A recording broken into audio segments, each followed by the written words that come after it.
JNU की problem नहीं है, ये है बीजेपी की प्रॉब्लम। बीजेपी की इससे क्या ताल्लुकात है? बिल्कुल जेएनयू का जो बीजेपी का इसलिए है ना कि बीजेपी ये चाहते हैं कि हर वो इंस्टीट्यूशंस जहां से आवाज उठ सकती हो सरकार के खिलाफ, वहां के डेमोक्रेटिक स्पेस और कल्चर को ही खत्म कर दिया जाए। अब देखिए 2024 का इलेक्शन आने वाला है, अब सब लोग अपनी अपनी बात रखेंगे, आवाज रखेंगे, तो सरकार आलोचनाओं से डरती है। ये सरकार के द्वारा ही थोपा गया फरमान है, क्योंकि यहाँ पे जो वीसी अपॉइंट हुई हैं वो जाके दूसरी आरएसएस की सभाओं में बैठती हैं और वहाँ पे बैठ के कहती हैं कि मैं बहुत प्राउड फील करती हूँ कि मैं आरएसएस से हूँ, मैं आरएसएस से जुड़ी हुई हूँ। मैं आका बोल रही हूँ यहाँ के रिजीम के लोगों को, चाहे वो मोदी हो, चाहे वो बेसिकली देश में जो लोग हैं उनकी ही बात सुनते हुए हमारी यहाँ की वीसी है।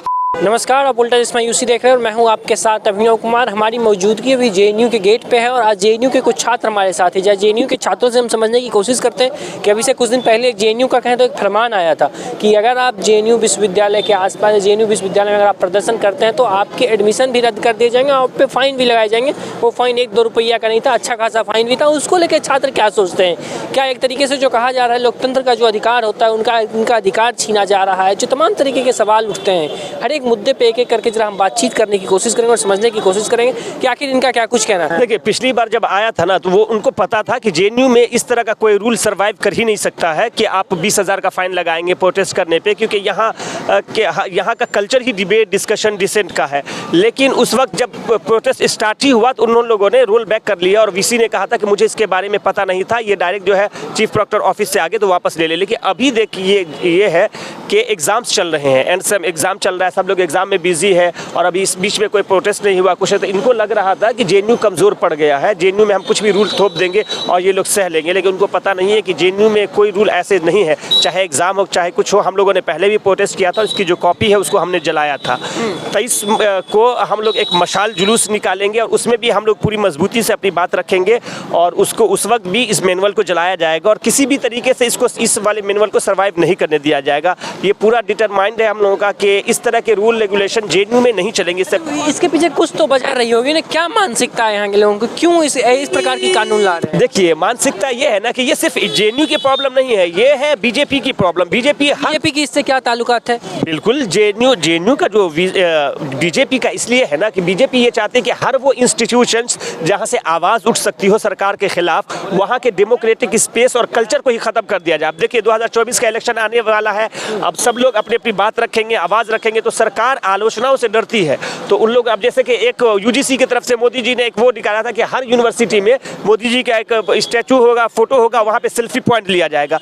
इससे कितना नार्सिज्म वाली बात पता चलती है। तो वो चाहते हैं कि हमारी तारीफ हो लेकिन आलोचना नहीं सहा जाए। इसलिए उन लोगों ने एक टाइम पे कि अभी तो एग्जाम का टाइम चल रहा है, कोई अपोज नहीं करेगा और इस तरह से इलेक्शन के भी टाइम आ रहे हैं तो फाइन लगा देंगे तो लोग डर जाएंगे, अपनी आवाज़ नहीं उठाएंगे। लेकिन उनको पता नहीं कि ये जेएनयू हम यहाँ ऐसा ही होगा। आप देखें ना, इस प्रोटेस्ट का जवाब भी हम प्रोटेस्ट ही से देंगे। मतलब जेएनयू प्रशासन हो या फिर सरकार, दोनों की मिली भगत से आपका कहने की बात है कि जेएनयू जो किसी भी यूनिवर्सिटी का जो वीसी अपॉइंट किया जाता है वो सरकार ही करती है। तो वो सरकार ऐसे ही लोगों को अब अपॉइंट करती है जो उनके एजेंडे को आगे बढ़ा सके, जो डिबेट डिस्कशन का जहाँ जहाँ कल्चर हो वहाँ ख़त्म किया जा सके। वो चाहते हैं कि सिर्फ आए पढ़े, सरकार पे कोई सवाल खड़े नहीं करो। आप जानते हैं कि जेएनयू सबसे आगे है सवाल खड़े करने पे, तो जेएनयू पे सबसे ज़्यादा अटैक होता है, कभी उसको बदनाम करके, कभी यहाँ इस तरह के रूल ला करके। तो उन लोग की ये कोशिश होती है, साजिश होती है कि इस तरह की जो आवाज़ या सवाल खड़े करने वाले कल्चर इसको ख़त्म कर दिया जाए, तो इससे सरकार को भी सेफ्टी लगता है। लेकिन उनको पता नहीं कि ऐसा नहीं होगा, हम प्रोटेस्ट का जवाब भी प्रोटेस्ट से ही देंगे। जेएनयू में अगर आप प्रदर्शन करते हैं, जेएनयू में अन्य मुद्दे अगर उठाते हैं तो आपके ऊपर फाइन लगाया जाएगा। ये कहीं ना कहीं तो आपके संवैधानिक जो अधिकार हैं उसका हनन हो रहा है। एग्जैक्टली यही चीज़ तो मीडिया वाले को पूछना चाहिए कि मतलब जो संविधान के खिलाफ जो आप काम कर रहे हो ये क्यों है? हर किसी को सवाल। आपको क्या लगता है कि इसके पीछे की क्या वजह रही होगी? इस साइड आ जाइए। तो इसके पीछे का सिंपल वजह वही है कि जेएनयू जो है हमेशा डेमोक्रेटिक और एक प्रिंसिपल के खिलाफ मतलब जो एक सरकार जो भी नियम और कानून जो इस तरह का लाता है जो संविधान के खिलाफ हो। आपका कहना का ये मतलब है कि सरकार के खिलाफ आप लोग जो आवाज़ उठाते हैं उससे सरकार घबरा कर इस प्रकार की कानून ला रही है? हाँ, सीधा वही बात। तो क्या फिर आगे की लड़ाई कैसे लड़ेंगे आप लोग? आगे की लड़ाई लड़ेंगे हम लोग। अभी plan of action next week हमारा वो है, मशाल जुलूस है कैंपस के अंदर। एक मेमोरेंडम दिया है, वीसी के साथ मिलने का कोशिश है, उससे मिल के बात किया जाए। अगर ये हमारा जो डिमांड्स है इस मैनुअल को वापस लेने का, अगर वो कर लेते हैं, फ़ाइन जो लगाए लोगों पे जो वो अगर वापस ले लेते तो सही है। जिस तरह से JNU is non for academic excellency, let it be. हमारा सिंपल सा वही डिमांड है। देखिए, इसमें 2-3 चीज़ें हैं, जैसे कि जो हमारी JNU-SU के प्रेसिडेंट रही हैं उन पर फ़ाइन लगाया गया है, या फिर और भी स्टूडेंट रहे हैं, हॉस्टल प्रेसिडेंट रहे हैं जिन पर फ़ाइन लगाया गया है। दूसरी चीज़ जो लड़ाई है दूसरी, वो स्पेस की लड़ाई है। पहले हमारे पास एडमिन ब्लॉक था, हम वहाँ जाकर धरना प्रदर्शन करते थे या फिर किसी भी मुद्दे पर हम वहाँ पर प्रदर्शन करते थे। लेकिन अभी जो इनका तुगलकी फरमान आ गया है कि आप कहीं भी प्रोटेस्ट नहीं कर सकते, आप ना पोस्टर चिपका सकते हैं, ना आप प्रोटेस्ट कर सकते हैं, ना आप अनशन कर सकते, कुछ भी नहीं कर सकते हैं। तो ये इन सब चीज़ों का हम विरोध प्रदर्शन के माध्यम से ही करेंगे और इनको ये चीज़ें वापस लेनी पड़ेगी, क्योंकि एक बार ये मार्च में इन्होंने ऐसा एक फरमान निकाला था, फिर एक प्रदर्शन के बाद इन्होंने उसको वापस लिया, तो इसको भी इन्हें वापस लेना पड़ेगा। तो क्या लगता है इसमें सरकार की कुछ तय होगी, सरकार और आपके वाइस चांसलर के बीच जो बातचीत होगी उसके बाद ये फरमान लाया गया, या सिर्फ यूनिवर्सिटी का ये फरमान है? आपके कुछ साथी कह रहे हैं कि सरकार के द्वारा इस फरमान को थोपा जा रहा है। देखिए, ये सरकार के द्वारा ही थोपा गया फरमान है, क्योंकि यहाँ पे जो VC अपॉइंट हुई हैं वो जाके दूसरी RSS की सभाओं में बैठती हैं और वहाँ पे बैठ के कहती हैं कि मैं बहुत प्राउड फील करती हूँ कि मैं RSS से हूँ, मैं RSS से जुड़ी हुई हूँ। तो RSS का जो एक काम करने का तरीका है कि कोई भी विरोध करता है उसकी आवाज़ को दबा देना, तो उन्हीं से संचालित हो रही हमारी VC खुद से सोच के कुछ नहीं कर रही हैं। हमारी VC के ऊपर बैठे लोग जो इस चीज़ को चला रहे हैं और वो खुद ये फरमान दे रहे हैं कि VC ये और फरमान जारी करें आगे। देखो, ये JNU जो एक यूनिवर्सिटी है वो हमेशा एक डेमोक्रेटिक तरीके से जो है वर्क किया है। यहाँ पे जो JNU स्टूडेंट्स यूनियन है और जो तमाम इलेक्टेड बॉडीज़ होता है, वो चाहे हॉस्टल कमिटीज़ हो, हॉस्टल प्रेसिडेंट्स हो, या फिर स्टूडेंट फैकल्टी कमेटी मेंबर्स हो, तो ये पूरा यूनिवर्सिटी जो है हमेशा एक डेमोक्रेटिक तरीके से चलाने की कोशिश रहता है।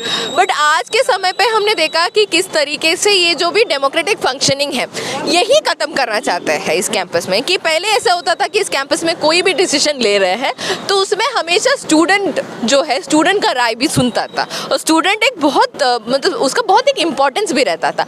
बट आज के समय पे एक के बाद जो है रूल्स हमारे ऊपर थोपने का कोशिश कर रहा है। उसी तरीके से ये मैनुअल भी लेके आया है कि बिना कोई डिस्कशन की, स्टूडेंट कम्युनिटी के साथ कोई भी डिस्कशन की, यहाँ तक कि जो एग्जीक्यूटिव काउंसिल है वहाँ पे भी जो टीचर्स प्रेजेंट है वो खुद भी बोल रहा है कि हम उस मीटिंग में भी किसी भी तरीके का प्रॉपर डिस्कशन नहीं हुआ इस मैनुअल को लेके। तो वो मीटिंग में भी जो ना वहाँ पे स्टूडेंट रिप्रेजेंटेशन होता है, वहाँ पे जो टीचर्स है उनकी भी जो राय है वो भी नहीं सुना। तो ये एक पूरा एक कोशिश है कि JNU जैसे एक यूनिवर्सिटी को जो है ख़त्म करने का। कि आप जैसे देखें कि ये एक सेंट्रली फंडेड एक पब्लिक यूनिवर्सिटी है। यहाँ पे आज के समय पे जैसे हमारे देश में अलग अलग यूनिवर्सिटीज़ में जो है फ़ी हाइक करने का कोशिश कर रहा है। 2019 में JNU में भी हुआ था, तब JNU स्टूडेंट्स यूनियन और यहाँ के तमाम हॉस्टल प्रेसिडेंट्स, SFCs और पूरा स्टूडेंट्स ने मिलकर एक लड़ाई लड़े थे और ये इंश्योर किया था कि इस कैंपस में जो है फ़ी हाइक होने नहीं देंगे। और आज के समय पे फिर से वही सब पॉलिसीज़ जो है ये एडमिनिस्ट्रेशन यहाँ पे करने का कोशिश कर रहा है। आगे की लड़ाई आप लोग कैसे लड़ेंगे? आगे अभी के लिए हम लोग यही प्लान किया कि हम लोग एक सिग्नेचर कैंपेन करेंगे कि हर रूम में हर स्टूडेंट के पास हम ये इश्यू लेके जाएंगे और उनके साइन सिग्नेचर लेंगे कि और ये एडमिनिस्ट्रेशन को देंगे कि इस कैंपस का सबसे बड़ा स्टेक होल्डर्स जो है वो इस कैंपस का स्टूडेंट्स है। अगर ये यूनिवर्सिटी चलता है वो ये ना वाइस चांसलर के लिए चलता है ना एडमिनिस्ट्रेशन में किसी के लिए चलता है, ये यूनिवर्सिटी चलता है यहाँ के स्टूडेंट्स के लिए। तो उन तमाम स्टूडेंट्स को जो है हम लोग सिग्नेचर लेंगे और ये एडमिनिस्ट्रेशन को देंगे और ये बताएंगे कि इस कैंपस के इतने सारे स्टूडेंट्स जो है वो नहीं चाहते कि इस कैंपस में इस तरीके से कोई भी रूल जो है लागू हो। और उसके साथ साथ हम लोग अभी के लिए मशाल जुलूस भी कर रहे हैं कि जिसमें हम लोग पूरा यूनिवर्सिटी के स्टूडेंट्स से अपील करेंगे कि वो इस कैंपस में आए और पार्टिसिपेट करें और अपने एक शो ऑफ स्ट्रेंथ एडमिनिस्ट्रेशन के सामने रखें कि इस कैंपस का एक लेगेसी रहा है कि इस कैंपस का एडमिनिस्ट्रेशन जो है हमेशा स्टूडेंट्स पावर के सामने जो है उनको हारना ही पड़ा है। तो वही जो जज्बा है हम फिर से उनको दिखाएंगे और इस यूनिवर्सिटी को जो है एडमिनिस्ट्रेशन या वाइस चांसलर का कोई डिक्टेटोरियल फरमान या मैनुअल से नहीं चलने देंगे। ये कैंपस जो है वो स्टूडेंट्स ही चलाएंगे और स्टूडेंट्स ही चलाया है और आगे भी स्टूडेंट्स ही चलाएंगे। जैसे कि हम देख ही रहे हैं 2019 से इस यूनिवर्सिटी के अंदर जो है चुनाव को JNU छात्र संघ का जो चुनाव है उस चुनाव को नहीं करवाया जा रहा है और डेलिबरेटली कुछ ना कुछ बहाना देके कि अभी PhD एडमिशन नहीं हुआ है, अभी ये प्रॉब्लम है, अभी ये प्रॉब्लम है, बोल कर जो है साल दर साल इसको और डिले किया जा रहा है। हम देखते हैं कि दिल्ली विश्वविद्यालय में चुनाव हो जाता है, एचसीयू में चुनाव हो जाता है, तमाम सेंट्रल यूनिवर्सिटीज़ में चुनाव हो सकता है। तो आखिर जेएनयू में ऐसा क्या प्रॉब्लम है कि यहाँ पे चुनाव नहीं हो सकता? ये हम अपनी वाइस चांसलर से पूछना चाहते हैं।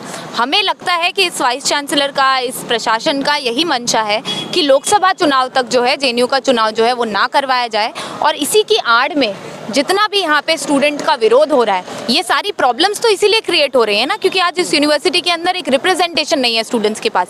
यहाँ पर एक यूनियन नहीं है, जिस यूनियन के होने से जो है फंक्शनिंग में बहुत आसानी होती है कि स्टूडेंट्स के जो मुद्दे होते हैं वो मुद्दे एडमिनिस्ट्रेशन तक पहुँचते हैं, और एडमिनिस्ट्रेशन फिर उसे सॉल्व करना चाहे ना करना चाहे वो एडमिनिस्ट्रेशन के ऊपर है। लेकिन स्टूडेंट्स का जो एक रेजिस्टेंस होता है, जो स्टूडेंट्स का एक कलेक्टिव वॉइस होता है, वो हम लोग रख पाते हैं कि अगर हमारा पानी का समस्या है तो पानी के समस्या के लिए हॉस्टल के जितने प्रेसिडेंट्स हैं और जितने भी जेएनयू एसयू के लोग हैं वो मिलकर जो है एडमिनिस्ट्रेशन तक अपनी बात को पहुंचाएंगे। और जेएनयू का ये कल्चर रहा है कि यहाँ पर जब आप अपनी बात को उठाते हैं तो आपकी बात को सुना जाता है और उसका समाधान करने की भी कोशिश की जाती है। उसी को तो आप डेमोक्रेसी बोलते हैं, उसी को आप डेमोक्रेटिक प्रोसेस बोलते हैं। तो यहाँ के डेमोक्रेटिक प्रोसेस को खत्म करना एडमिनिस्ट्रेशन खुद से कर रहा है कि आप चुनाव नहीं करा रहे। आपने एक बात कहा कि ये जो चुनाव रोका गया है इसको 2024 लोकसभा चुनाव के लिए रोका गया है। जब 2024 लोकसभा चुनाव हो जाएंगे तब इस चुनाव को कराया जाएगा, तो उसका इससे क्या ताल्लुकात है? देखिए, हम सभी को पता है कि इस देश के अंदर अगर आज जो रेजिस्टेंस सामने से कर रहे हैं वो छात्र है, वो नौजवान है, चाहे वो अनएम्प्लॉयमेंट की बात हो, चाहे वो मणिपुर में जिस तरीके से जघन्य अपराध हो रहा है जिस पे सरकार जो है वो चुप्पी साधे हुए है, चाहे वो इस देश के अंदर सीए एनआरसी का मुद्दा हो, चाहे वो आज जो गरीब किसान जो है इतने किसान जो है आत्महत्या कर रहे हैं, ये सभी मुद्दों पर जो जेएनयू के स्टूडेंट्स हैं उनका रेजिस्टेंस जो है बढ़ चढ़कर आगे रहा है। हमने देखा है कि ये वही यूनिवर्सिटी है जहां फ़ी हाइक जैसा एक बड़ा मूवमेंट जो है वो लड़ा गया, क्योंकि हमारी फ़ीस को जो है बढ़ाने की कोशिश की जा रही थी, और तभी स्टूडेंट्स ने मिलकर यही बोला कि जेएनयू जैसा एक पब्लिक यूनिवर्सिटी जो है उसका क्या अहमियत है कि यहाँ पर 150 रुपये में लोग पढ़ाई कर रहे हैं। वो 150 रुपये ऐसा नहीं कि आप हमें खैरात में दे रहे हैं, पढ़ना हर एक छात्र का अधिकार है और उसके लिए यहाँ पर जो है वो संघर्ष लड़ा गया। तो ये यूनिवर्सिटी कुछ वैल्यूज़ को रिप्रेजेंट करता है, और जब इस यूनिवर्सिटी में चुनाव होगा तो इस यूनिवर्सिटी में मनी मसल के बेसिस पे आप चुनाव नहीं जीत सकते हैं। इस यूनिवर्सिटी में जब चुनाव होता है तो ऐसा नहीं है कि यहाँ पे सब के सब लेफ्ट के लोग हैं, लेकिन इस यूनिवर्सिटी में ये समझदारी है, इस यूनिवर्सिटी के छात्रों में ये समझदारी है कि आज जो हमारे हित की बात करेगा हम उसके लिए वोट करेंगे। और यही कारण है कि यहाँ पर जितने भी जो है प्रोग्रेसिव लोग हैं वही चुनाव जीतते हैं, क्योंकि यहाँ पर मुद्दों पर चुनाव होता है। तो ये डरते हैं इस बात से कि अगर यहाँ का चुनाव होगा तो यहाँ पर वो मुद्दे खुलेंगे। इनका जो पोल पिटारा जो इन्होंने बांध के रखा हुआ है, जो पूरा मीडिया खरीद कर बंद रखने की कोशिश करते हैं, उन पर भी बात होगी यहाँ पर, और उन पर बात करके जो इनका एक छोटा सा संगठन यहाँ पे एबीवीपी करके है वो तो जीत नहीं पाएगा। इस यूनिवर्सिटी के अंदर अगर आप शट डाउन जेएनयू, अगर आपको पता हो, एक मूवमेंट जो 2015 में चलाया गया था, यहाँ ये उन्हीं एबीवीपी के लोगों द्वारा और राइट विंग के लोगों द्वारा चलाया गया था कि इस यूनिवर्सिटी को ही बंद करो क्योंकि ये यूनिवर्सिटी एंटी नेशनल है। तो यही छात्र जो स्टूडेंट्स के साथ गद्दारी करते हैं, यही छात्र जो अपने जो आका बैठे हैं इनके प्रशासन में, चाहे इस देश के अंदर, चाहे इस सरकार के अंदर और इस एडमिनिस्ट्रेशन के अंदर, तो ये उनकी बातें जो मानते हैं। आप आका किसको मानती हैं? मैं आका बोल रही हूँ यहाँ के रिजीम के लोगों को, चाहे वो मोदी हो, चाहे वो बेसिकली देश में जो लोग हैं उनकी ही बात सुनते हुए हमारे यहाँ की वीसी है, उन्हीं की बात सुनते हैं हमारे यहाँ एबीवीपी के लोग हैं। और ये एबीवीपी जो सामने से आकर बोलता है कि हम छात्र हितों की बात करते हैं, हम उनसे भी पूछना चाहते हैं कि प्रोटेस्ट तो करना उनका भी, वो भी तो छात्र संगठन खुद को बोलते हैं। एबीवीपी भी तो इस बात का विरोध कर रहा है ना। देखिए, विरोध सिर्फ आगे से आकर बोलना कि हम विरोध कर रहे हैं, आखिर आपका ही प्रशासन है। वाइस चांसलर को कौन अपॉइंट करता है? वाइस चांसलर को तो ये सरकार ही अपॉइंट करती है। तो अल्टीमेटली वाइस चांसलर अगर सरकार के खिलाफ कुछ भी कर रही है तो हमें भी पता है इस देश में कैसे काम होता है, तो सरकार तो उन्हें तुरंत में हटा देती। हमने देखा हमारे पिछला वाइस चांसलर जो था, क्या नाम है उसका, जगदीश कुमार मामीडाला, जो अभी यूजीसी के चेयरमैन हैं, उनके दौरान जब वो यहाँ पे वाइस चांसलर थे, उनके दौरान कितने बड़े बड़े अटैक्स जो है हायर एजुकेशन पे और स्पेशली जेएनयू पे किया गया। फी हाइक जैसा जो एक अटेम्प्ट जो है इस यूनिवर्सिटी में स्टूडेंट्स के खिलाफ किया गया, उन्हीं के रिजीम के उन्हीं के टर्म के दौरान इस यूनिवर्सिटी पे इतने बड़े बड़े अटैक्स हुए। आप देख रहे होंगे यहाँ पे आकर आरएसएस के कुछ लोगों ने जो है जेएनयू स्टूडेंट्स के खिलाफ कुछ लिख कर चले गए।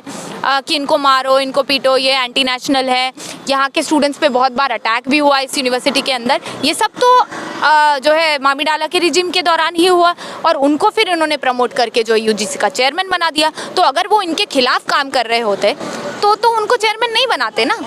तो अल्टीमेटली हमें पता है कि यहाँ की जो वाइस चांसलर है वो भी खुद को, अभी जो शांति श्री मैडम है वो भी तो बोलती है कि मैं आरएसएस की कार्डर हूँ and I am very proud to be a part of RSS. तो हमें पता है कि यहाँ पे कौन किधर से जो है बातें कर रहा है, किसका एलिगेशन किसका एलिजेंस किधर है। जो हमारी वाइस चांसलर है वो आरएसएस की खुद को ही बोलती है, हम उन पे क्या ही एलिगेशन लगाएं, वो खुद को ही बोलते हैं। और उनके दौरान उनके इस यूनिवर्सिटी में रहते हुए स्टूडेंट्स के ऊपर इतना बड़ा अटैक हो रहा है, रस्टिकेशन हो रहा है, स्टूडेंट्स का पनिशमेंट हो रहा है, बोल रहे हैं कि हम प्रोटेस्ट नहीं करने देंगे। आखिर कौन सा ऐसा प्रोटेस्ट है इस देश के अंदर जो परमिशन लेके किया जाता है? प्रोटेस्ट का मतलब ही क्या है अगर आपको परमिशन लेना पड़े? अगर आपसे बातचीत होकर चीज़ें सॉल्व हो जा रही होती तो हम प्रोटेस्ट करने की ज़रूरत ही नहीं पड़ती, तब तो हम आपसे आके डिस्कशन करके बात सॉल्व कर लेते। बट वो डिस्कशन का तो फोरम ही आपने ख़त्म कर दिया। आपने जेएनयू का चुनाव पिछले 4 सालों से नहीं कराया। जो हॉस्टल प्रेसिडेंट्स हैं, उन हॉस्टल प्रेसिडेंट्स जब वो पानी की डिमांड करने के लिए वाइस चांसलर के घर के बाहर प्रोटेस्ट करते हैं, प्रोटेस्ट के बाद उन्हें ये जो है सहानुभूति दी जाती है कि हम आपसे कल मिलेंगे, कल मिलके हम इस पर बात करेंगे और इस मैटर को रिजॉल्व करेंगे। अगले दिन मीटिंग भी होती है, बट मीटिंग होने के 2-3 हफ्ते बाद जो है सारे जितने हॉस्टल प्रेसिडेंट्स हैं सबके ऊपर नोटिस आ जाता है कि आपने वाइस चांसलर के घर के बाहर प्रोटेस्ट किया, अब आपके ऊपर हम एक्शन लेंगे। तो ये किस तरीके का डेमोक्रेसी है, हम यही पूछना चाहते हैं यहाँ के प्रशासन से भी, और जो इस प्रशासन को अपॉइंट करा है यहाँ का जो रिजीम है, जो मोदी सरकार है, उनसे भी। तो ये यहाँ पे जेएनयू के तमाम छात्र थे जो लगातार जेएनयू में इस बात की आवाज़ उठा रहे हैं कि जेएनयू में जो कानून लाया गया कि अगर आप जेएनयू कैंपस में अगर प्रदर्शन करते हैं तो आपके नामांकन भी रद्द कर दिए जाएंगे। और 3 प्रकार की जो फाइन की प्रक्रिया थी उसको 3 प्रकार में बांटा गया, 10,000, 20,000 और 30,000। तो इस पर ये तमाम छात्रों का ये कुछ कहना है। कुछ छात्रों का ये भी आरोप है कि ये जो हमारे जो वाइस चांसलर है वो आरएसएस से मिले और सरकार है और इनके द्वारा दोनों के सहज से ये सारा फैसला लिया जाता है। खैर देखना है कि आगे इसमें क्या कुछ होता है। तो फिलहाल के लिए इतना ही, बाकी की तमाम को देखते उल्टा चश्मा यूसी। धन्यवाद।